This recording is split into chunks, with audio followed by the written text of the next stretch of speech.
you talk on behalf of your father. So for people who don't understand the situation, can you describe? All right, basically on the album, I was speaking on how my father has been incarcerated my whole life. You know, I've been going to see my father from the Illinois state prison system to the federal prison system where he's in Colorado. Sorry to cut you off, but he's in one of the most, that's like max. Yeah, he's in the ADX. He can't even, like, there's not even other inmates he can associate And with. when you say your whole life, how old are you right now? I'm 47. So that's a long time. That's deep. Yeah, their conversations are through the toilet for the most part. They got a little bit of a way to conversate with each other, but it's not much. Wow. So I was just, on the album, I was letting people know that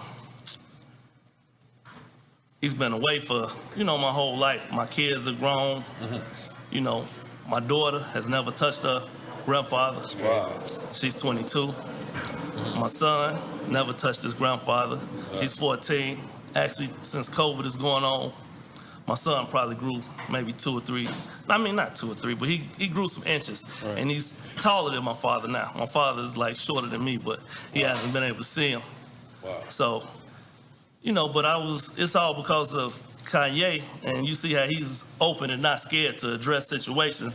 Also coming from Chicago to bring up the fact that give me the platform to speak on my father and keep putting the information out there with the narrative that needs to be put out there. Because you may have heard of Larry Hoover as leader of the Gangster Disciples. You never heard of Larry Hoover as the leader in the community that was an organizer that brought people together. You know what I mean? I'm sorry to stop you, but there's this series that's on HBO. Okay. And it's called The Shot.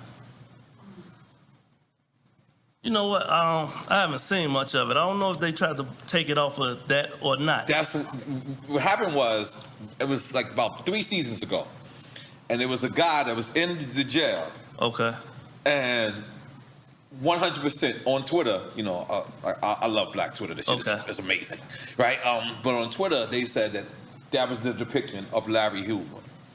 Okay, I didn't see it, but I know at a point in time he did call a lot of shots from jail. From jail, yeah. He moved good in jail at one point in time. The jail system has changed, but back in the day, the inmates kind of had control of the jail. So let me ask y'all both something, right? I used to go to Chicago. My favorite restaurant was Sammy's. In Cabrini Green.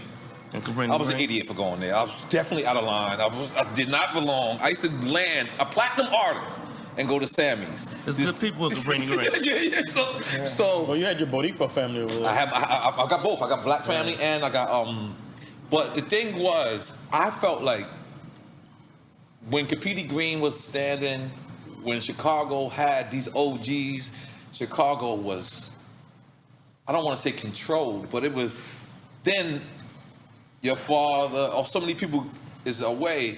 Now it's like everyone is killing. Like I felt like we needed the OGs. And I'm an outsider looking in. Well, what they called it was cutting the head off the snake. If you get rid of the head, then the body will crumble.